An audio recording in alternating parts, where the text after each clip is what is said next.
I do not have an intro for this episode. Hey, what's up you guys? How you guys doing? Welcome to the second episode of PS Weekly, and the first thing I wanted to talk about today is not really news but more of an apology. Oh, and I can't forget to say sorry for if you hear any of this random noise. I have a washing machine running right behind me. So anyways, what I wanted to say was that it was brought to my attention last week that I may have sounded a bit biased when I was covering the whole story with that other guy in S777. Some of the words that I used last week to cover that story may have seemed like I was putting S77 down, but that's exactly what I did not want. Now, I used the word hypocrite. Now, I wasn't calling S777 a hypocrite. I used that word to describe the story, and the story went that S777 was accused of criticizing other spinners of spinning like Pim when in fact he spins like Bonkura. Now in that case, it's a hypocrisy case. So I used hypocrite to describe that case. It's a bad idea on me. It's a bad choice of words. So I'm sorry about that. And I just want to make this clear. I do support Stan. I think his spinning is amazing. He's an awesome spinner. If you watched my text first and text second, the biggest collabs that I organized, he's in both of them just because I love his spinning so much. So Stan, if you're watching this, I'm sorry. Much love from Tech. Alright, let's get on with the real news. So I released a video a couple days ago. You guys may have seen it, and it was an analysis on BaiMai's Round 2 World Tournament combo. If you haven't seen it yet, the link should be down below. But pretty much the video was talking about my argument on why I thought BaiMai did not cheat in his Round 2 World Tournament combo.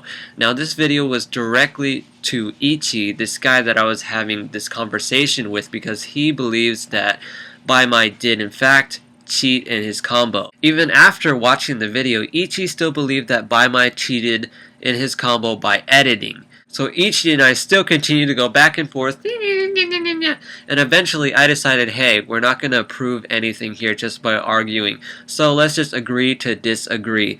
But I did leave with a challenge for him. I said, hey Ichi, if you can recreate your own mess-up combo, edit it with your whole body in shot, then I'll give you one of these shirts. He took the challenge like the awesome guy he is, and he did a fantastic job.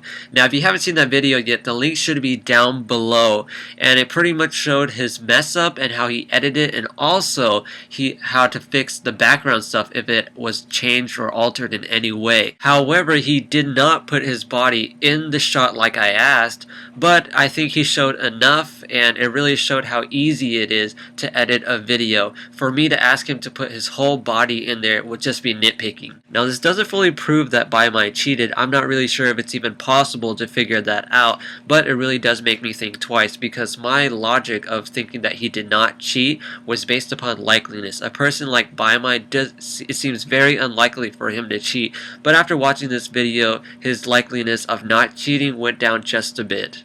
So what should we do about this? In general, I think we should regulate the World Tournament a little bit more. Now this could be anything from screening the videos before they get posted on the official site, or maybe putting a clock in the shot, or it could be probably not accepting any videos that seem a little bit suspicious. Please do not take any of these suggestions too seriously. I just came up with them right on the spot. I know there's probably some of you guys saying, hey Tech, those suggestions, they're not going to help anything. They're just going to make matters worse. People are still going to cheat.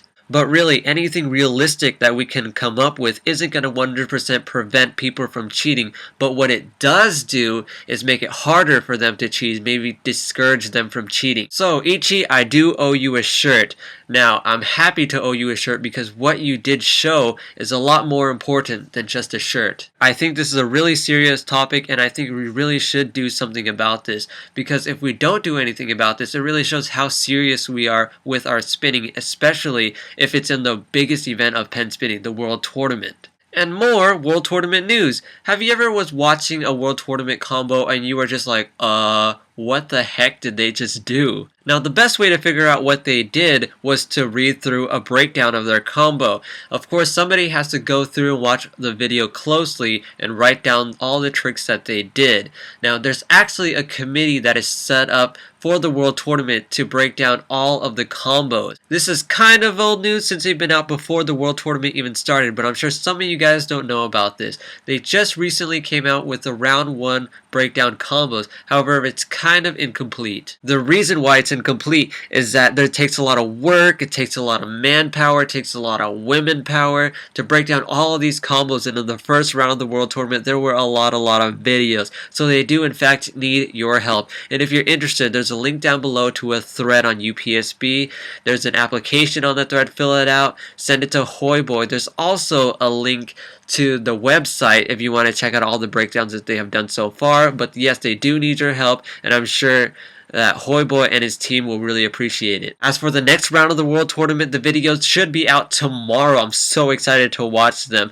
But keep your eyes open because usually spinners release their videos the day before, which is today. On to pen modding news. My buddy iMatt, he's a modder and moderator on UPSB. I usually associate with him to get my pen modding news. And he says there's nothing really going on in the pen modding world. Everything is usually same old in the pen modding world. People buy pens and make pens and they sell pens, and you know what they do next? They buy more pens and they sell and they make more pens. That's probably one of the reasons why I left the pen modding world. But iMatt does say that there has been a lot of talk on the next pen modding world tournament. Yay, more news on world tournaments! Now it's still unofficial. We really don't know if it's going to happen or not. We still got to see who's going to run this and how it's going to be run. iMatt and I did have quite a good discussion on the flaws of the first world tournament. Now the first world tournament was the first of its kind, which means there were a lot of problems. Now there were some problems with judging being subjective or not, and also one of the big problems with money. Cam, the champion of the last pen modding world tournament, and Neptune, the runner-up, estimated to spend around $80 to over $100 for their final round mods. Having a larger budget to spend on making these mods for the pen modding world tournament doesn't exactly make you the champion, but it kind of does give you a slight advantage. So to make things all fair for the next pen modding world tournament, if there's going to be one, there probably should be a limit on how much you can spend on a mod. Another big problem iMatt brought up was doing the work yourself. Should a pen modder that's competing in the world tournament do all the work themselves, or is it okay to have other people do the work for them? Because in the last world tournament, Neptune, the runner-up, used inserts done by other people, and the presentation of his pens were edited by his girlfriend, I think. Because this makes everybody think, would the results have turned out the way they did if Neptune and everybody else did their own work? Now, Neptune could have been kicked out the first round, or he could have been beaten Cam and won the whole thing. Now, we don't really know, but just to make everything fair, just to make everything easier, let's just have everybody do their own work. And again, just to make it clear, I'm not bashing on Neptune or anybody that I talk about on this show. Neptune is a great guy, he's a great spinner. Definitely go check his stuff out if you haven't already.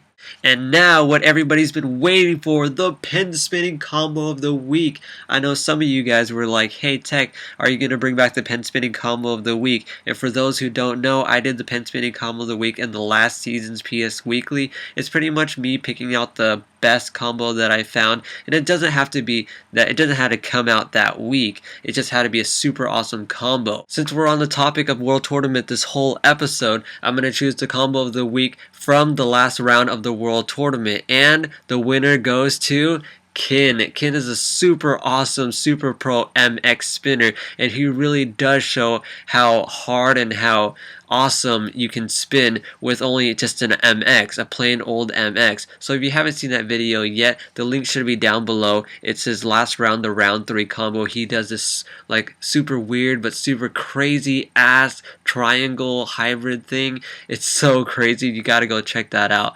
Alright guys, well that's about wraps it up for this episode. I know it's been really long. I had a lot to say, but I hope you guys enjoyed it. Hope you guys stayed here till the end of the episode.